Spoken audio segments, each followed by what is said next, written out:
Bonjour, David Biraud, manager et chef sommelier du restaurant Sur Mesure par Thierry Marx au Mandarin Oriental à Paris. Alors, pour un œil en salle, je vais vous parler aujourd'hui d'un coup de cœur, mais je devrais dire des coups de cœur concernant un vin. Je vous explique. Je suis enfant de Vendée et j'ai été bercé depuis de nombreuses années par un cépage rouge emblématique qui est le Cabernet Franc. Ce cépage rouge, on le trouve dans le vignoble de Loire et dans les fiefs vendéens. Et en l'occurrence, en 2005, je goûtais une cuvée d'un vigneron qui m'est très cher. Et cette cuvée me paraissait mais absolument exceptionnelle. Justesse dans la maturité. C'était des arômes en fait de fruits noirs compotés, le cassis, la mûre. Le toucher de bouche était magique. De la puissance, de la matière, mais le tout extrêmement bien équilibré avec la fraîcheur de ce cépage qu'est le Cabernet Franc. Et un grain de tanin très fin, très subtil, encore un peu accrocheur, mais extrêmement bien enrobé par la matière. Persistance aromatique absolument incroyable. Pour moi, ce vin avait à l'époque tous les critères pour marquer l'histoire du domaine. Quelques années passent.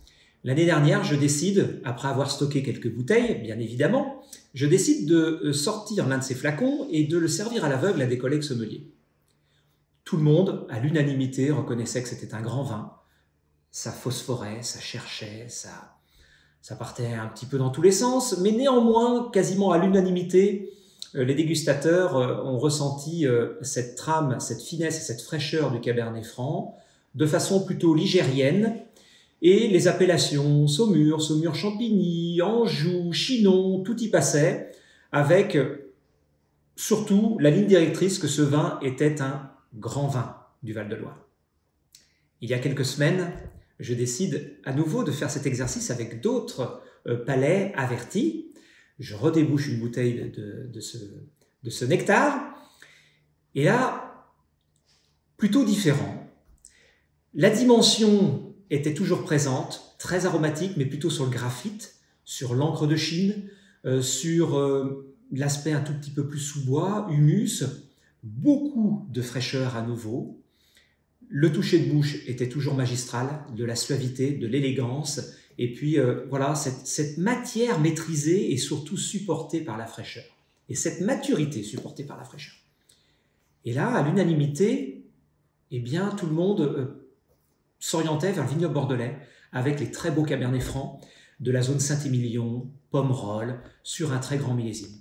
Même moi, sachant quel était le flacon, j'ai tout de suite pensé à la zone graveleuse, argilo-graveleuse de Saint-Émilion, où sont des très très beaux terroirs comme Figeac, comme Cheval Blanc, comme la Dominique, comme Jeanfort, et j'en passe.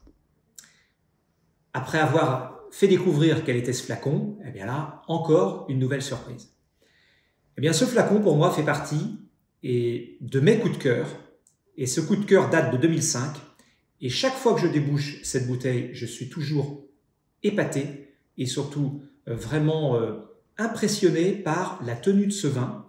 Et quand je dis que ce vin allait marquer l'histoire du domaine, j'en suis convaincu maintenant parce que il m'a procuré deux coups de cœur. L'un de façon plutôt ligérienne avec cette identité très Loire.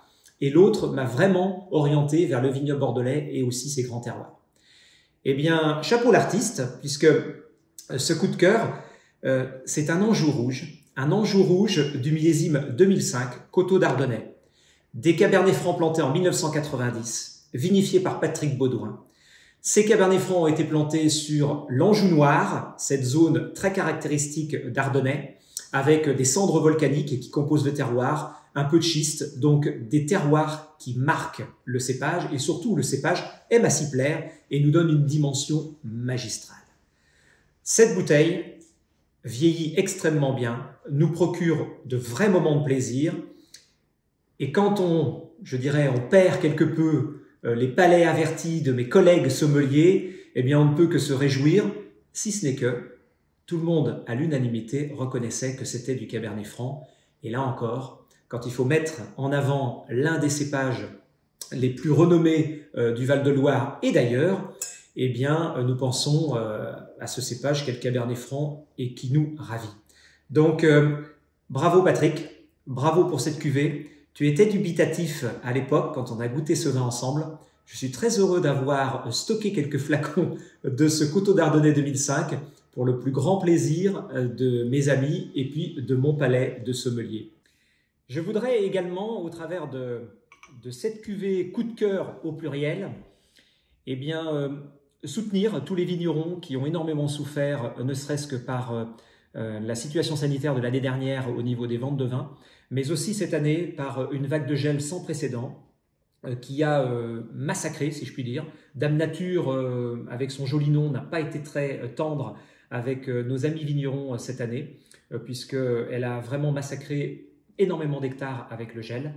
Néanmoins, les vignerons, eh bien, vous avez tout notre soutien au niveau de la sommellerie, parce que nous essayons au quotidien d'être vos ambassadeurs, et surtout, nous pensons, quand tous ces restaurants vont réouvrir, bistrots, restaurants gastronomiques, bars à vin, caves ayant eh bien, des terrasses pour satisfaire tous les amateurs de vin et de bonne chère, eh bien, nous allons œuvrer de plus belle pour pouvoir vendre vos très jolis vins et surtout eh bien, relancer une économie qui a un genou à terre, mais qui n'est surtout pas eh bien, abattue. Donc, bon courage à tout le monde, à bientôt. Et puis merci à Un Œil en Salle de m'avoir permis eh bien, de mettre en avant un vin qui m'est très cher. À bientôt!